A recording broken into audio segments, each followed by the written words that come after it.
Best of luck if you're going to have it. Who had Asprilla back after 2 months, and John Barnes also returned to their side. Arsenal were missing the suspended Steve Bold. Commentary here from Tony Gubber.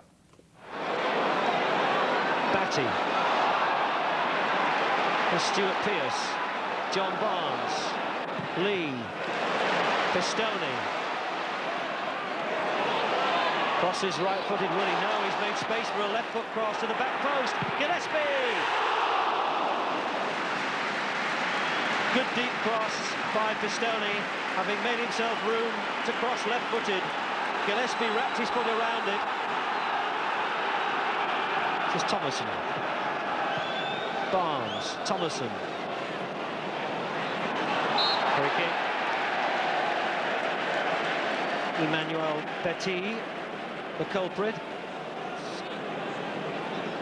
It's a fair old distance from which to think about beating the England goalkeeper David Seaman, but you suppose if anybody could, Stuart Pearce could.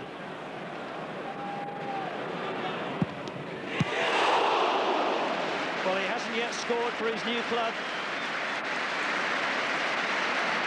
but that was mighty close. Nobody packs a more solid punch from a free kick like that than Stuart Pearce.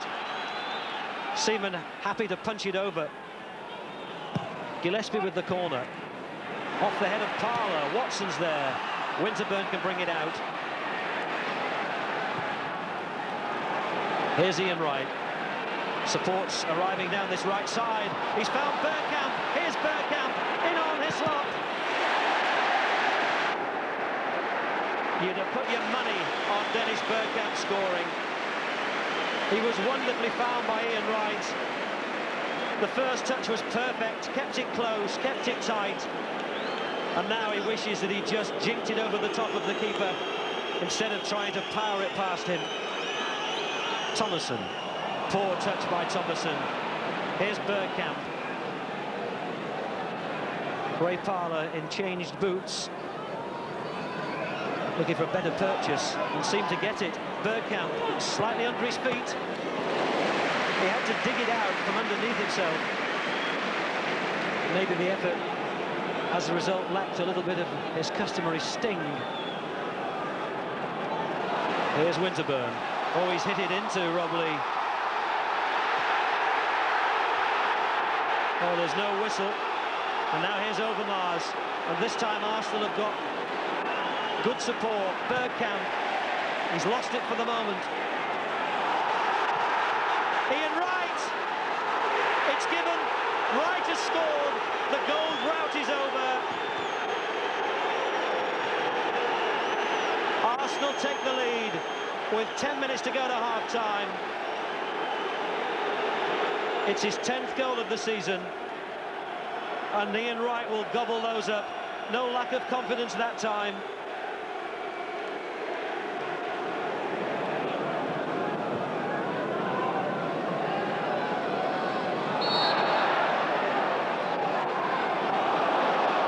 Stuart Pearce turned. Oh, well, there's been a clash off the ball between Ian Wright and Stuart Pearce, which Steve Dunn hasn't seen. And Wright's holding his face. I think he feels that Pearce has had a dig at him, and he certainly had a dig back. Here's Ray Parler. Wright makes a diagonal run. Ray Parler doesn't need him. Parler! It's a great run. Into the side netting. Well, he might have released it to the left when Ian Wright made that diagonal break, chose to go alone. He had a clear sight of Hislop. The extra touch took him very wide, and then he could only find the side netting. Lee's made a great break. Rob Lee! They've worked hard to fashion chances in the second half, Newcastle. That was as good as it's been. Superbly fouled by Barnes. Lee galloping forward, but Adams shut the door on him. John Barnes, Batty, teed up for Albert, left foot. I think David Seaman was always confident that it was going wide. Albert's forward all the time. Cushioned header from Barnes, Albert. It's loose, Albert! It's gone the wrong side of the post from Newcastle's point of view. The glancing header from John Barnes. Albert trying to turn onto his left foot. He hit it into the player, and it might have struck a hand. Petit. Ray Parlour. There's the final whistle. Arsenal have won by 1-0 at St James's Park. It's Newcastle's second home defeat of the season, and Ian Wright is back on the score sheet. The final score at St James's Park is Newcastle United 0, Arsenal 1. And I wonder what it says on the T-shirt that he revealed to the crowd when that nightmare of an inability to score finally ended. I'm not too worried about the goal drought so much. I was more worried about my performance, and I think it came to a head with the Liverpool game, and there was somebody who was playing there that wasn't me. And I had a long talk with the boss, I had a long talk with my real close mates, and, you know, I watched the game a couple of times, and you know, I realised that it just wasn't good enough. And there's Arsenal fans who weren't happy with that, and maybe the way they showed their frustration towards me, they could have done it better. But, you know, they had the right to be like that because they know what Ian Wright's about and don't like to shortchange him.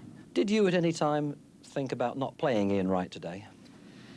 Not really, because I think after the Liverpool game, not only Ian Wright didn't play well, many players didn't play well, and so I wanted to give the team a whole chance to play better and to go for a result altogether. You say that against Liverpool it wasn't Ian Wright. What was wrong? I don't know. It just wasn't happening for me. I wasn't working. I was looking for things that wasn't happening for me. The referee's decisions going my way.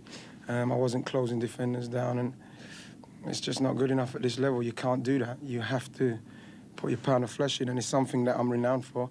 So that's why when it doesn't happen, people notice it, stands out like a sore thumb, and I'm pleased about that. I personally made a mistake, including Tino in the team, so let's say we've got to stand or fall by our decisions. I think that was the decision, really, that was a wrong one. It looked all right this morning, but as I say, Tino himself is fine, but it's a long time to be off and come back, and it's better to produce the goods. But there's a chance we took, and unfortunately for ourselves, it never paid off. Sure. I was very, very pleased with my overall work rate, and hopefully this is this is what I'm going to measure the rest of my season by. Now, what was written on the T-shirt? At last.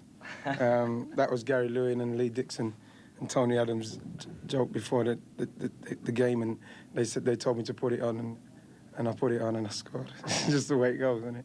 Should have put it on 6 weeks ago.